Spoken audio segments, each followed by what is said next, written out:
axis of Rahu Ketu, 5th and 11th. Fifth house is the house of sun. Again, the eclipse effect will be seen over here. Fifth house is you, your ego, your self respect, your confidence, your self expression. How creatively are you able to express yourself? It's also the house of your education.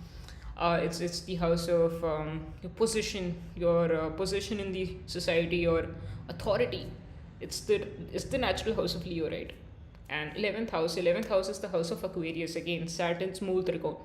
Aquarius is also co-ruled by Rahu, by the way. Aquarius is the house, or 11th house is the house of your friend circle, the society at large, the people at large, internet. Like if a person uploads a video on YouTube and so many people watch it, that's 11th house at play. 11th house is your network circle, your professional network circle, people you socially interact with. It's also the house of your work colleagues and your people who your superiors at work, your boss and manager and all that. So when Rahu Ketu come in this axis and Rahu is in the 5th house, this is a person who's very intelligent, very sharp. Is able to actually harness those powers and could go very deep into a particular topic. This person could become a artist or a designer of some sort, where they're able to express themselves creatively. It could, but it doesn't really happen very easily, or doesn't really happen without any delays. It could be that initially you are not really interested in the area of education, and you just want the approval of your friends, and the approval of society at large, or the people, basically your fathers, brothers, your chacha, and all your relatives on the paternal side. You want their approval, but as a child you don't really get it. This kind of a detachment from that area, which forces you towards the 5th house. Now in the 5th house, you learn about your confidence, ego, authority, how to creatively express yourself, how to do really well in education. And these are the people who can sort of crack any examination, because they are sharp.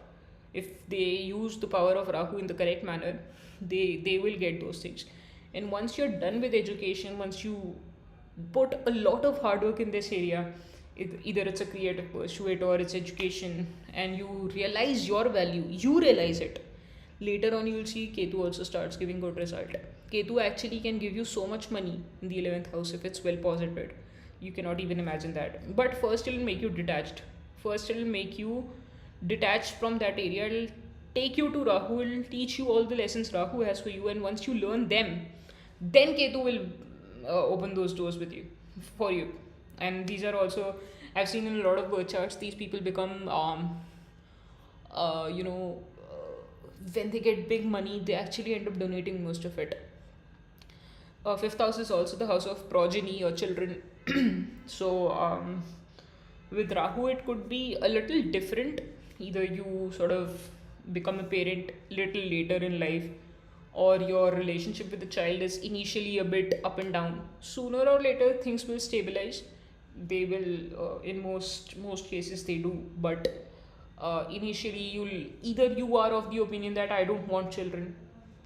It could also sort of give you confidence or ego issues. Either you have too much of it or too less of it, both of which are wrong, by the way.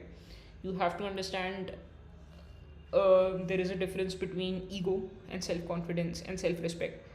You need to maintain a balance between the two, otherwise this entire axis could take you out for a very nice spin, and you won't even realize what happened with you. So that's there. Coming to the next house, the 6th, 12th.